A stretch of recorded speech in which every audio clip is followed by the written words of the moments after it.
1h50, vamos continuar a conversa aqui com o Herles Rocha, vice-governador do estado. Rocha, você perdeu o poder. Isso é fato ou é fake? Você perdeu o poder. Por quê? Não, veja só. Por causa das denúncias. No final de 2019, nós conseguimos detectar algumas coisas que aconteceram no governo que traziam com elas indícios graves de irregularidades. E nesses casos eu alertei o governador. Todos eles eu alertei o governador. Chamei o governador, chamei o Ribamar, que era chefe da Casa Civil, e alertei essas pessoas dessas situações que eu encontrava, né? E como não havia nenhum retorno, nenhuma iniciativa, eu não poderia deixar isso passar em branco, porque acho que é uma obrigação, não só de quem tem mandato eletivo, mas de qualquer pessoa. Veja que quem desvia dinheiro da saúde, ele está matando gente. Né? Quem desvia dinheiro da educação também está tirando o futuro de muita gente. Então, assim, o que eu fiz? Eu formalizei. Hoje, as denúncias que eu fiz, a última foi do caso do aeroporto de Cruzeiro do Sul, que uma empresa de Manaus, em Manaus para variar, né, ganhou a licitação do Infraero, não do governo do estado, mas quem fez a obra foi o DERACRE. E aí, eu estou em Cruzeiro do Sul, os funcionários do DERACRE chegam para me denunciar isso. E com fotos, com tudo. Né? Lógico que eu tenho que formalizar. E formalizei isso aí, uma investigação está em curso. Inclusive, já teve afastamento de pessoas lá. Teve operação da Polícia Civil. Então, não podem me cobrar omissão ou prevaricação. A minha consciência me cobra muito isso. Tem um histórico de combate à corrupção que não vou abrir mão disso. Né? Se for para sair da política, mas permanecer com a minha consciência tranquila, eu prefiro isso. Você quer, com isso, com essa sua narrativa, você quer fortalecer, consolidar uma certa coerência na tua forma de agir. O problema que eu quero saber é se você tem alguma percepção de que essa postura não dialoga com o acreano. O acreano sente que você traiu um governo ao qual você ajudou a eleger.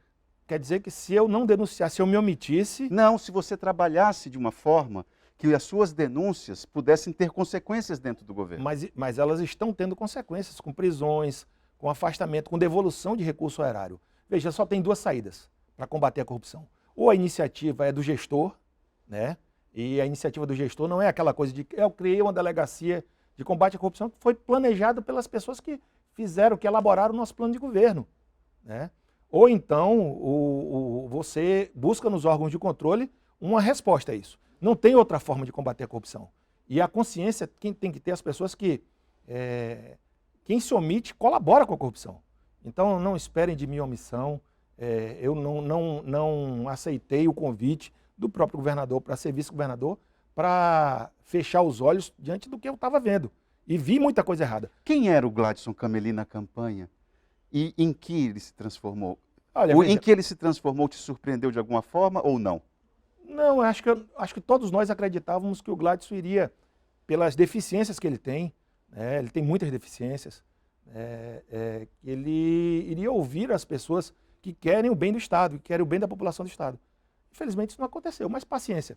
Agora, é interessante a resposta daquele...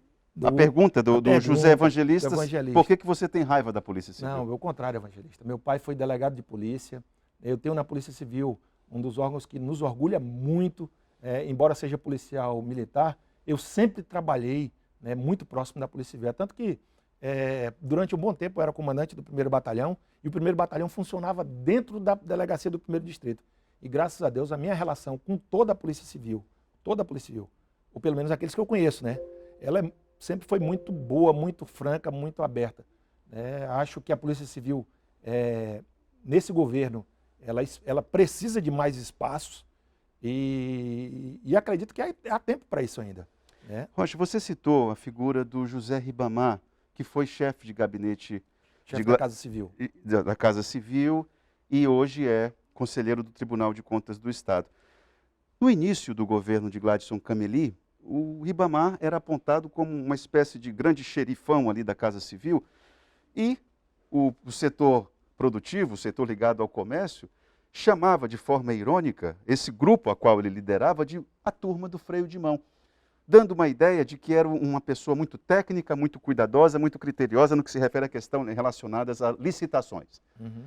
Ora, um governo que é tão cuidadoso com as licitações, como é que pode proporcionar uma operação como a Operação Ptolomeu? Um governo que é tão criterioso Olha, como que diz a turma queria a turma do freio de mão, como é que coloca uma obra daquela, da duplicação da estrada do aeroporto de Cruzeiro do Sul, de Cruzeiro do Sul, na empresa de um um familiar do de um governador. familiar, ou então de Então, empresas de Manaus, que a República de Manaus virou o Acre, né, nesse aspecto. Isso. Então, veja só. Primeiro, assim, eu não acredito nessa turma do freio de mão. Na verdade, existia um grupo que tinha alguns receios de fazer investimentos no Acre. O governador Tião Viana, quando saiu do governo, deixou algo próximo de 1 bilhão e alguma coisa na conta. No caixa. Não para pagar funcionário, que ele deixou metade do 13º em atraso, É para investimento. mas para investimento, né, operações de crédito. E esse governo não teve a capacidade sequer de gastar esse dinheiro. Parte desse dinheiro já voltou, né? Mas não existia essa turma do freio de mão. Existia um pessoal que segurava o governo, mas foi quando mais se fez, acho que nunca houve na história do Estado, um governo que aderiu a tantas cartas convites, aquelas caronas. Né? Isso é um mal. Não estou dizendo que a carona seja algo ilegal, mas ela é uma exceção. O processo natural para aquisição de bens, para a contratação de serviços no Estado, é a licitação, que é a forma mais transparente, é a forma mais republicana da administração pública fazer esses contratos. E isso, infelizmente, o Acre não viu. Né? Aliás, interessante é que nós temos na Controladoria alguém de Manaus, até bem pouco tempo nós tínhamos também na licitação do Estado alguém de Manaus. Então, Manaus tomou conta. O Acre, nós reclamamos durante muito tempo que Rondônia desenvolveu e o Acre não. Né? Agora nós estamos sustentando o Estado do Amazonas. As empresas do Amazonas estão vindo aqui ao nosso Estado levar o pouco dinheiro que o Estado do Acre teria para investir lá, fora do Estado. Então, assim, é preocupante isso. Eu não acredito em turma do freio de mão, porque nunca se fez tanta carona, né? Nunca se fez tantos processos suspeitos para aquisição, contratação de serviços e outras situações quanto nesse governo. Com essa tua premissa aí, com esse teu ponto de raciocínio, você diria, assim como você falou que esse governo de Gladson Cameli é o mais corrupto da história do Acre, você diria que para o setor produtivo e comercial ele foi o mais desleal? Eu posso dizer até mais. Né? Eu combati os governos da Frente Popular, acho que aqui ninguém fez uma oposição tão dura quanto eu. Tanto aqui quanto lá em Brasília. Eu vi muita gente que era oposição ao PT aqui no Acre por divergência, por questões de acomodação, mas lá em Brasília estava com o PT nacional, estava com a Dilma, andou com Lula. E eu não, eu fiz oposição ao PT por convicção. E respeito quem pensa diferente de mim.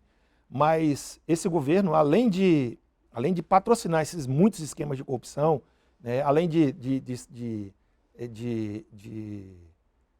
favorecer essas contratações suspeitas, ainda trouxe uma pá de empresas de fora, de Manaus principalmente, para tomar os contratos das nossas empresas. Veja, o dinheiro que viria para o Acre vai embora. Então, para os nossos empresários, esse governo tem sido terrível. Terrível. Foi um grande pacote de obras para as empresas acreanas, 20 milhões de reais. Aí 20 milhões de reais para as empresas acreanas. O resto vai tudo para Manaus.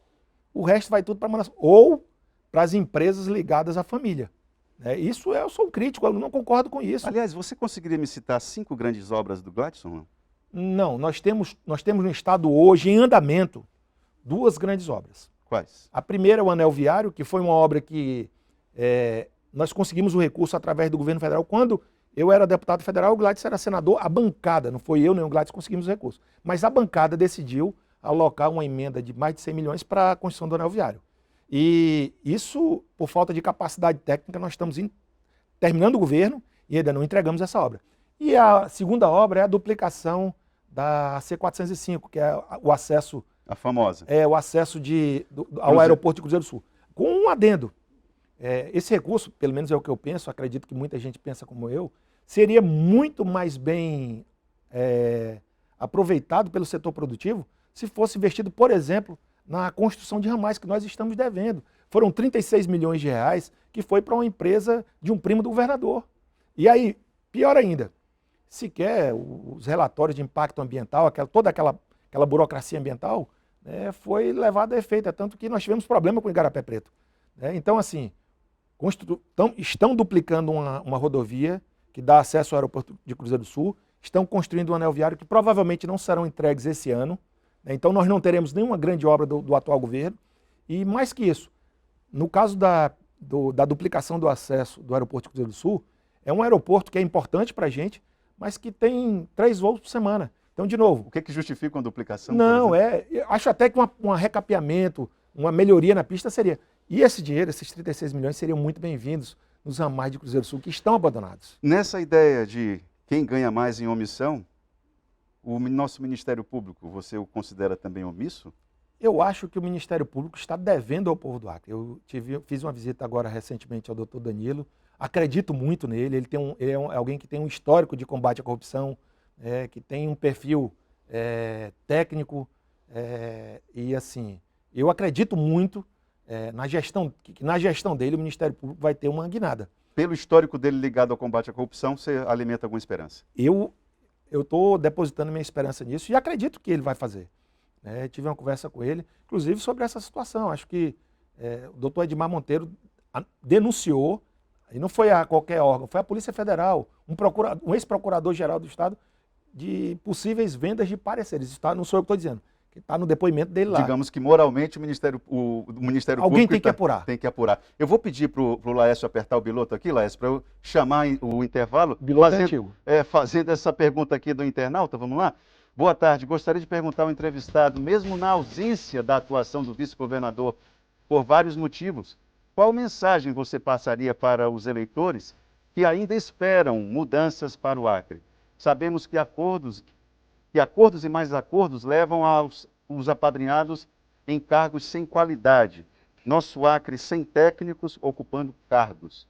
O que fazer, Rocha? Então, esse aparelhamento da máquina do Estado com pessoas sem capacidade técnica e só porque defendem este ou aquele líder político, né? Vamos voltar para o intervalo e já voltamos aqui no Gazeta Entrevista com Rocha.